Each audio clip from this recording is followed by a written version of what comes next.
아멘. 오늘 말씀의 제목은 사랑합니다입니다. 우리 찬양 인도 하시는 최혜찬 집사님께서 가장 먼저 시키는 인사가 뭐죠?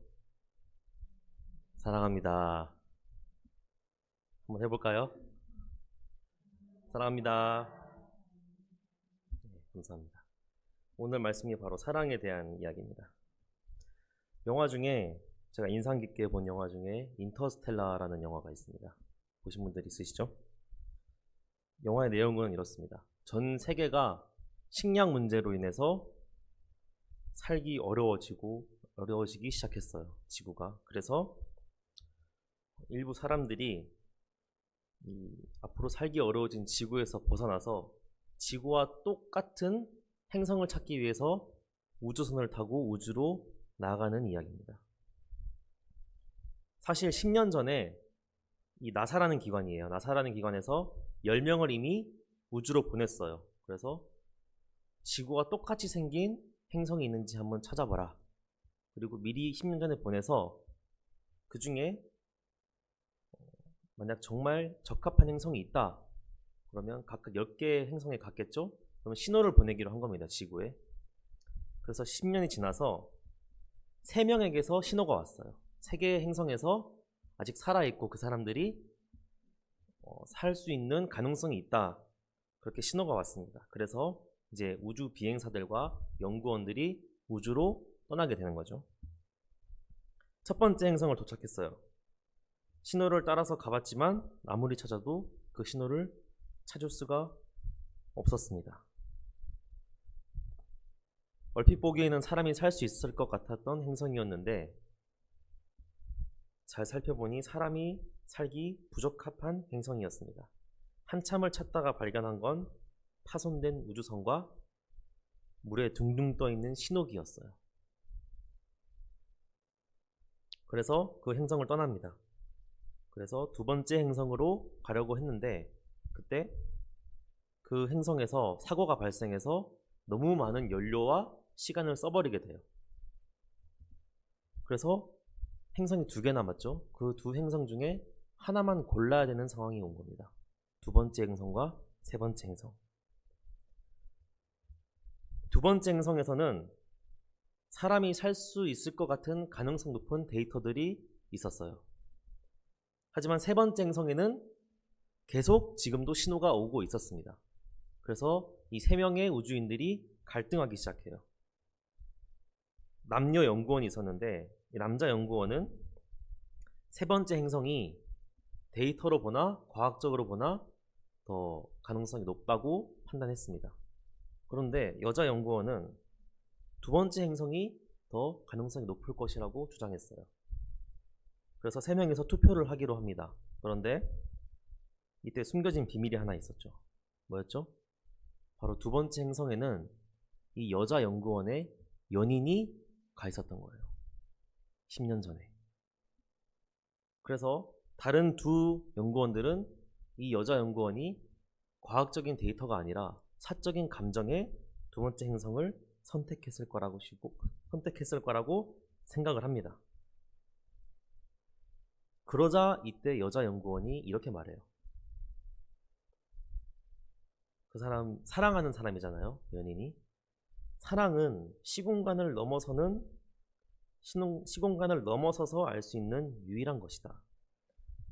사랑으로 난 내 연인이 그 행성에 살아있을 것이라고 믿고 있다. 라고 합니다. 머리로 이해는 안 될지라도 한번 믿어보자.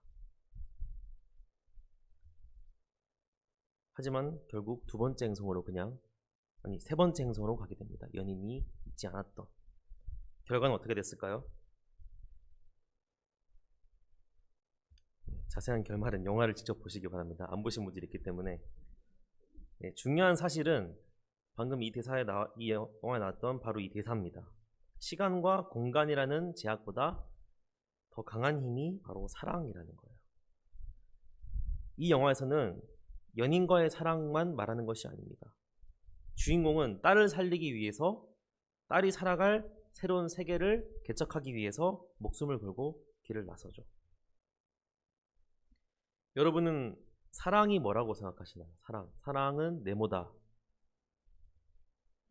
사랑은 뭘까요? 사랑의 특징에 대해서는 여러 가지 의견이 있겠죠. 하지만 막상 사랑이 무엇이냐고 정의하냐에 대해서는 애매모호한 부분이 좀 있습니다. 국어사전을 한번 찾아봤어요. 국어사전에는 사랑이 어떤 사람이나 존재를 몹시 아끼고 귀중히 여기는 마음, 이렇게 정의하고 있습니다. 동의하시나요? 여러분들은 어떨 때 상대방에게 사랑한다고 고백하시나요? 저는 사랑을 감정이 아닌 의지라고 표현하는 것을 좋아합니다. 의지라고. 왜냐하면 감정은 사람이 마음대로 바꿀 수 있는 것이 아니에요.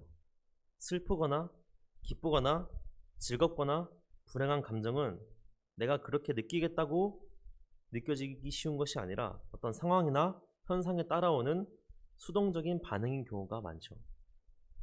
하지만 사랑은 그렇지 않습니다. 사랑은 단순히 수동적으로 느끼는 감정적인 반응을 넘어서서 내가 직접 의지를 가지고 행할 수 있는 능동적인 표현에 가깝습니다. 성경도 보면 사랑하라고 되어 있죠. 만약에 사랑이라는 것이 어떤 현상이나 사람에게서 느끼는 수동적인 감정이라고 말한다면 어떻게 성경에서 사랑하라고 명령을 할 수 있을까요?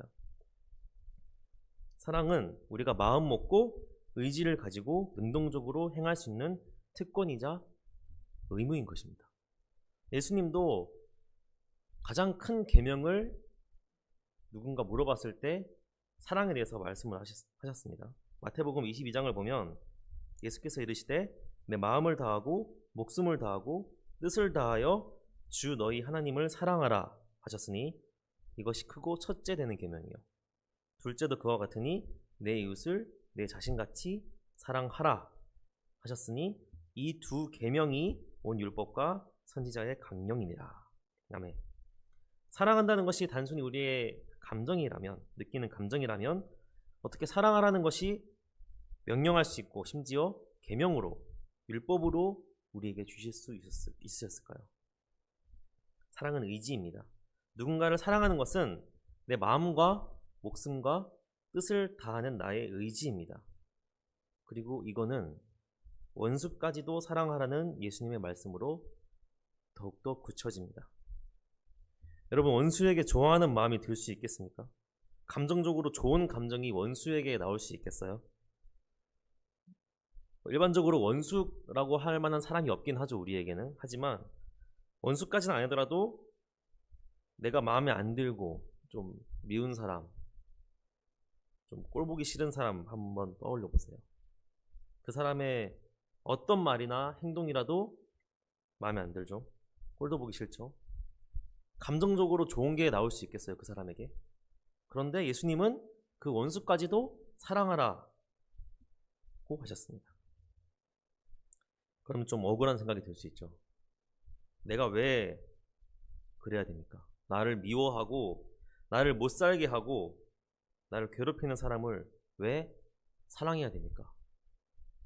나를 사랑하고 내가 사랑하고 싶은 사람만 사랑하기에도 부족한데 왜 굳이 나에게 상처를 주고 나를 못 살게 구는 사람도 사랑해야 합니까? 내가 그렇게 사랑을 부어주기만 한다면 도대체 나에게 남는 것이 무엇입니까?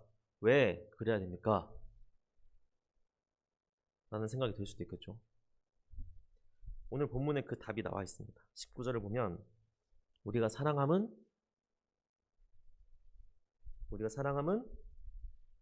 그가 먼저 우리를 사랑하셨습니다.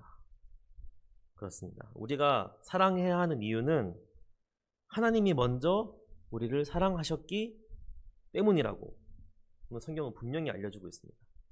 우리가 누구를 먼저 사랑하기 전에 하나님이 우리를 먼저 사랑하셨습니다. 우리가 하나님을 사랑하기 전에 하나님이 먼저 우리를 사랑하셨습니다. 얼마나 사랑하셨을까요? 너무 사랑해서 독생자를 우리에게 주시기까지 사랑하셨습니다. 로마서를 보면 우리가 아직 죄인 되었을 때에 그리스도께서 우리를 위하여 죽으심으로 하나님께서 우리에 대한 자기의 사랑을 확증하셨느니라. 하나님이 정말 나를 사랑하십니까? 네.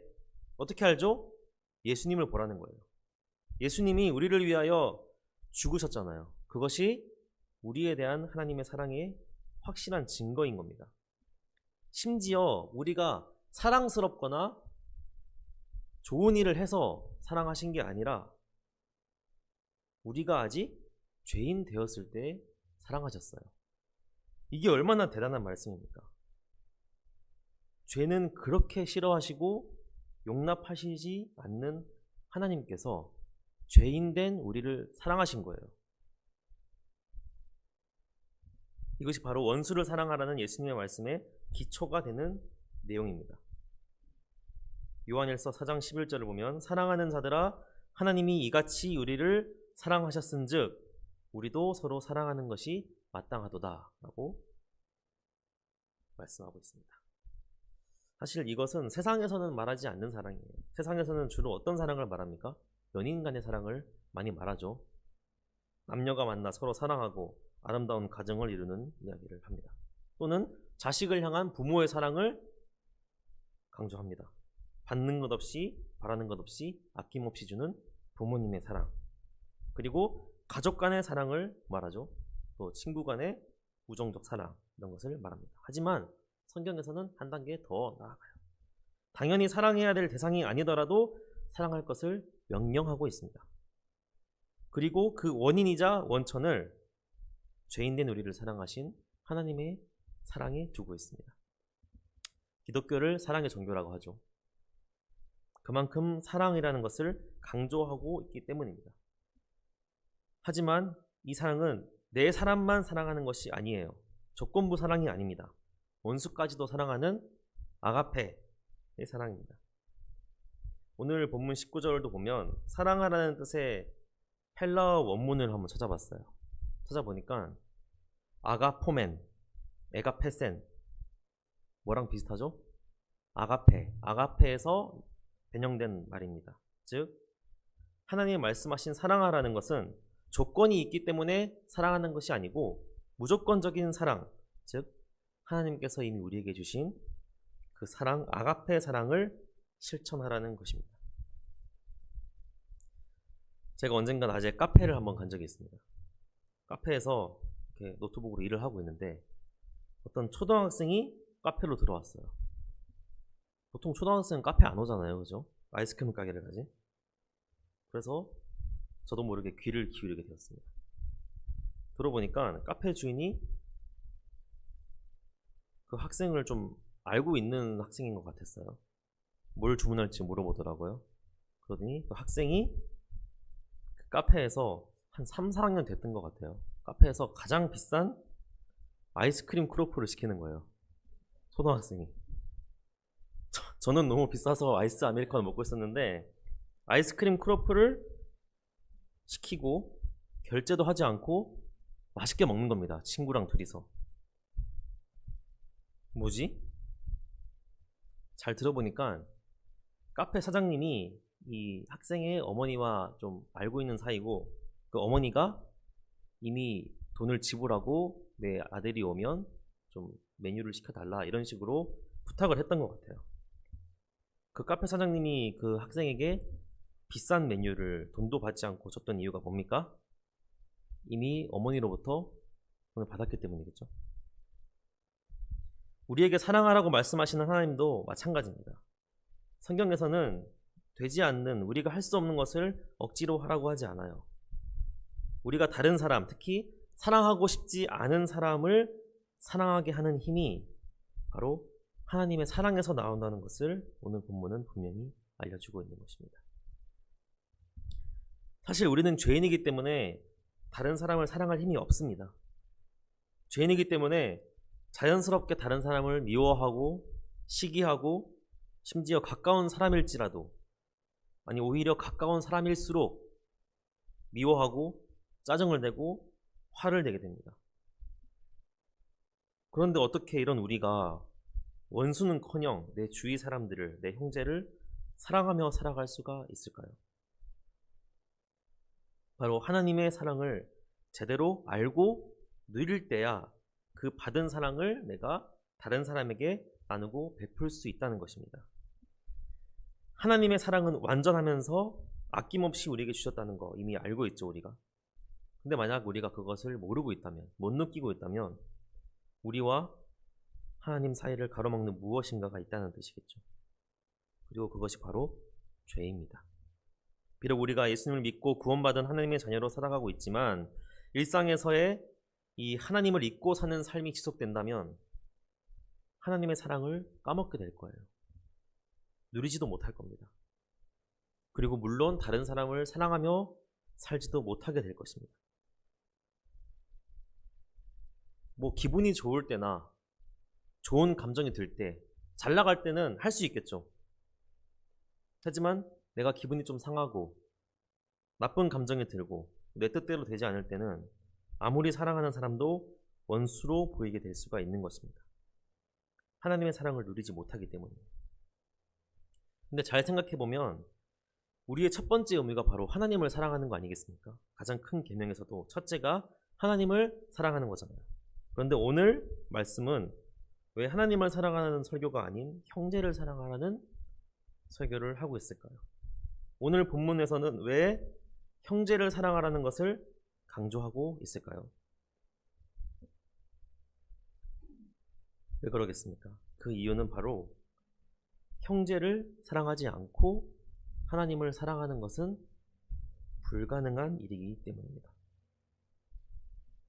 여러분, 하나님을 사랑하십니까?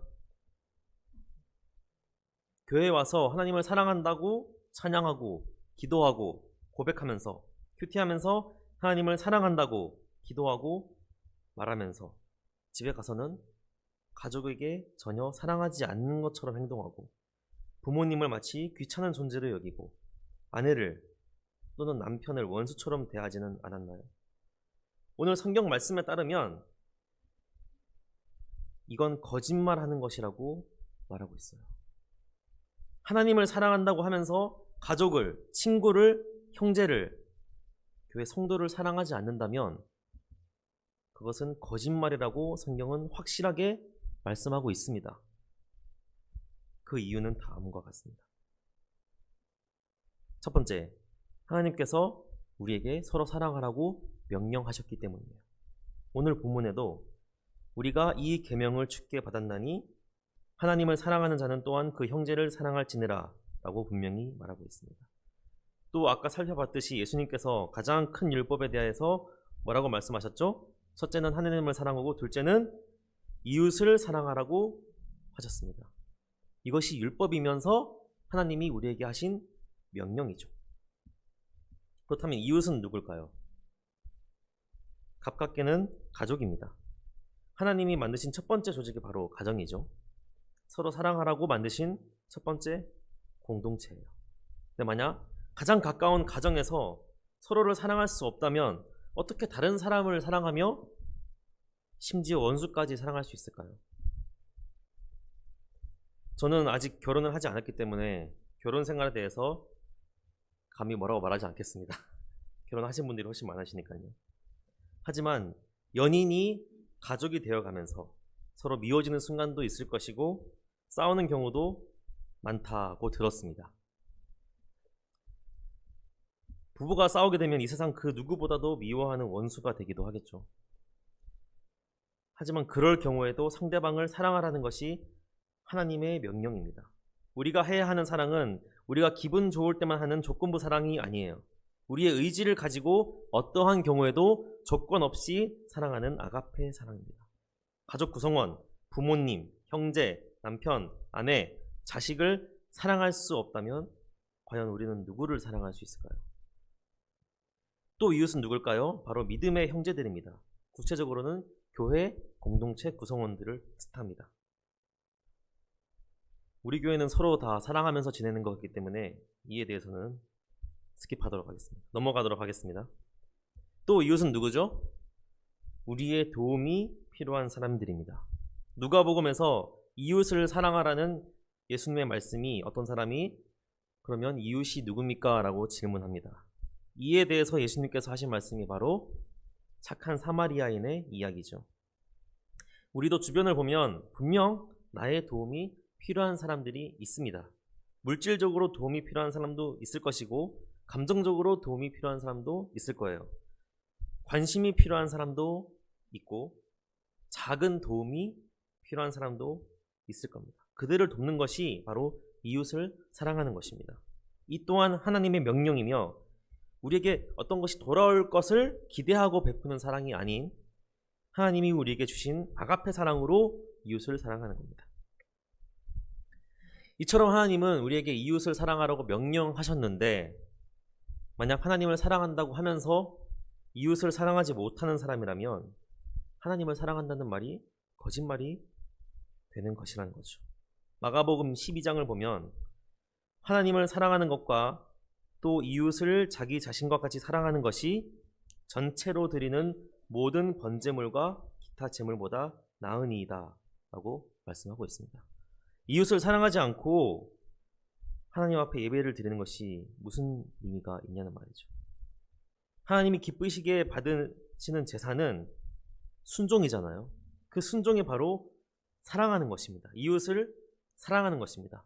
왜 예수님께서 하나님께 예물을 드리기 전에 어떤 형제와 다퉜다면 먼저 형제와 화목하고 나서 예물을 드리라고 예수님께서 말씀하셨을까요? 하나님의 말씀에 순종하지 않는 예물은 하나님께서 받으시지 않기 때문입니다. 그리고 그 말씀은 뭐죠? 바로 사랑하라는 것입니다. 따라서 하나님을 사랑한다면 반드시 그 형제, 가족, 이웃도 사랑해야 한다는 것입니다.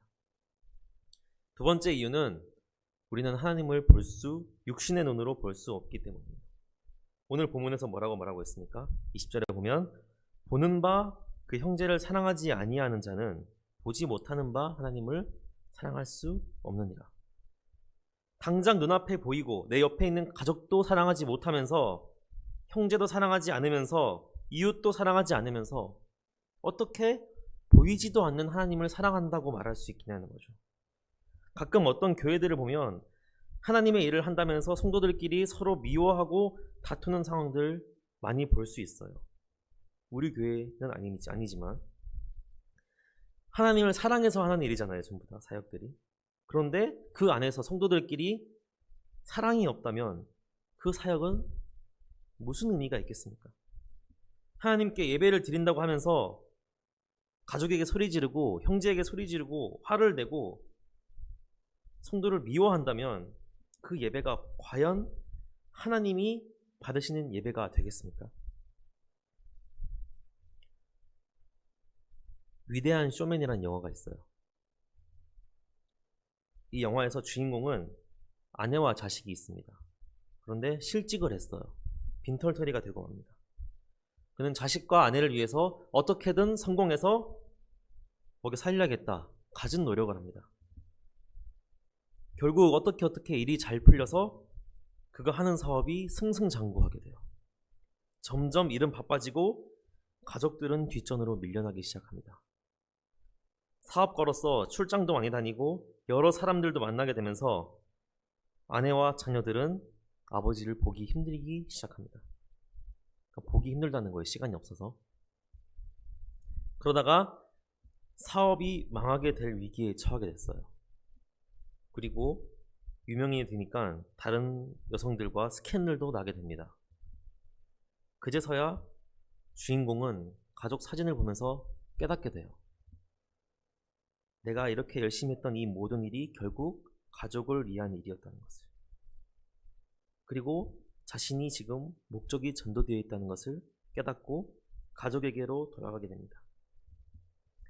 하나님께 예배하는 우리도 마찬가지입니다. 하나님을 사랑한다고 하면서 예배를 드리려고 할 때 예배를 잘 드리기 위해서 성도들끼리 다툼을 하고 가정에 불화가 생긴다면 그것은 하나님께 예배한다는 본질인 사랑이라는 것에서 멀어지는 것입니다. 목적이 전도되는 거예요. 고린도전서에서 뭐라고 말하고 있죠?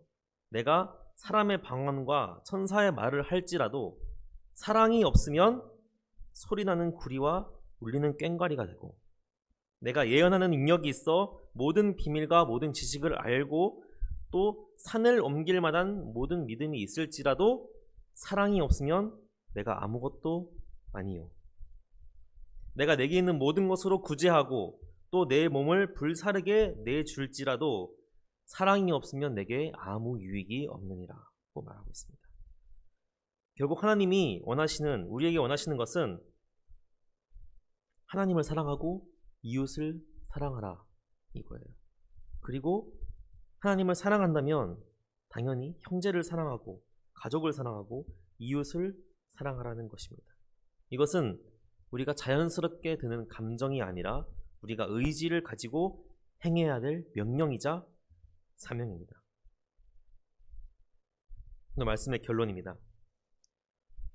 이제 사랑해야 된다는 것을 아시겠죠? 사랑해야겠다고 다짐하셨을 겁니다. 다짐하셨습니까? 네. 그럼 이제 마지막 질문이 있습니다. 사랑이 뭘까? 어떻게 하는 것이 사랑하는 것일까? 이에 대한 답을 고린도전서 13장의 말씀으로 대신하겠습니다. 쉬운 성경 버전으로 한번 읽어드릴게요. 사랑은 오래 참습니다. 사랑은 친절합니다. 사랑은 시기하지 않습니다. 사랑은 자랑하지 않습니다. 사랑은 교만하지 않습니다. 사랑은 무례히 행동하지 않습니다. 사랑은 자기 유익을 구하지 않습니다. 사랑은 쉽게 성내지 않습니다. 사랑은 원한을 품지 않습니다. 사랑은 불의를 기뻐하지 않고 진리와 함께 기뻐합니다. 사랑은 모든 것을 덮어주며 모든 것을 믿으며 모든 것을 소망하며 모든 것을 견뎌냅니다. 사랑은 영원합니다. 아멘. 우리 모두 사랑하며 사는 성도들 되시길 바랍니다. 기도하겠습니다. 하나님 감사합니다. 우리가 하나님을 사랑하기 전에, 우리가 다른 누군가를 사랑하기 이미 전에, 우리가 아직 죄인 되었을 때에 우리를 사랑하시고 우리에게 오셔서 우리를 구원하신 하나님 사랑합니다. 하나님께서 우리에게 하신 말씀, 사랑하라고 하신 그 말씀을 우리가 평생 행하며 우리의 의지를 가지고 지키며 살아가기를 원합니다. 하나님을 사랑하고 이웃을 사랑하고 가족을 사랑하고 우리 모두를 사랑하는 우리 하나님의 사랑의 자녀들 될 수 있도록 인도하여 주시옵소서. 예수님 이름으로 기도드렸습니다. 아멘. 찬양하겠습니다.